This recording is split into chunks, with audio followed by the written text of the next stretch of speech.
ቆይታችን እንደ ዝግጅታችን ነው።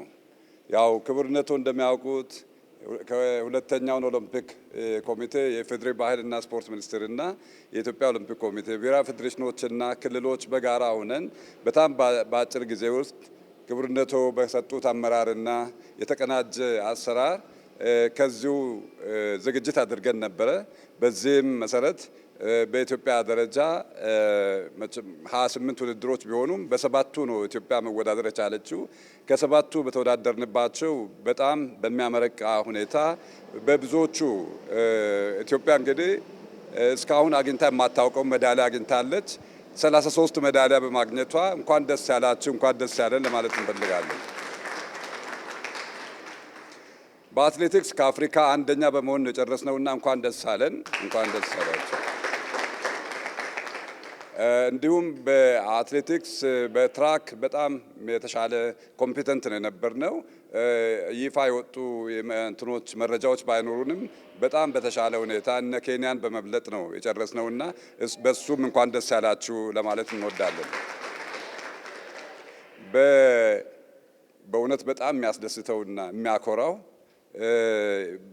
ከቤንሻንጉል የተገኙ መንትያዎች ወደዚህ መጡና ብትዋወቁ፣ ሁለቱ እባካችሁን ወደዚህ ሁለት መንትዮች ወደዚህ። እነኚህ መንትዮች ክቡር ሚኒስትር ለመጀመሪያ ጊዜ ነው ኢትዮጵያን የወከሉት። ለመጀመሪያም ጊዜ ነው በክብደት ማንሳት ለኢትዮጵያ ውጤት የተመዘገበው። 3 ብርና 3 ነሐስ ስላመጡ እጅግ በጣም ደስ የሚል ስለሆነ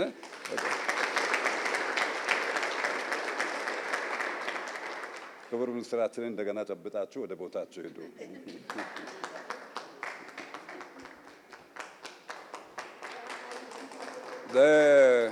ተኳንዶ ክቡር ሚኒስትር በጣም ፈታኝ ነው የነበረው። እነ አብርሃም እነ ጆኒ ዮሐንስ እና 2 ወርቅ ሲያመጡ ግብፅን በማሸነፍ ቱኒዚያን በማሸነፍ በጣም በአፍሪካ አሉ የተባሉ ታዋቂ አትሌቶችን በማሸነፍ እና በአጭር ጊዜ ዝግጅት ለዚህ ድል ሀገራችንን አብቅተዋል። እነሱም ሊመሰገኑ ይገባል። ብርም አምጥተዋል። ሴቷ አትሌታችን ብር አምጥታለች። አትሌቲክስ 4 ወርቅ አምጥተዋል።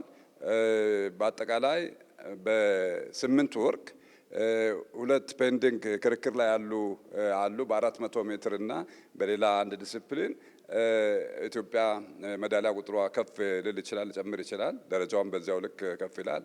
ስለዚህ መንግስታችን ላደረገልን የተለየ ድጋፍ በተለይ ሚኒስቴር መስሪያ ቤቱ ክቡር ሚኒስትር ዴኤታ በቅርበት ከኛ ጋር ለሰጡት አመራርና እስከ መጨረሻውም ቀን ተሌት ደውለው ውጤቱንም በመከታተል ልጆችንም በማበረታታት እውነት አመራሮችን ብቻ አልነበረም ሲያገኙ የነበረው ሁሉንም ወረድ ብለው አትሌቶችን በማግኘት ይህ ደግሞ ለስፖርቱ ትልቅ ተስፋም ስለሆነ እሳቸውንም በሉካኑ ስም ለማመስገን ወዳለው እናንተ ነው።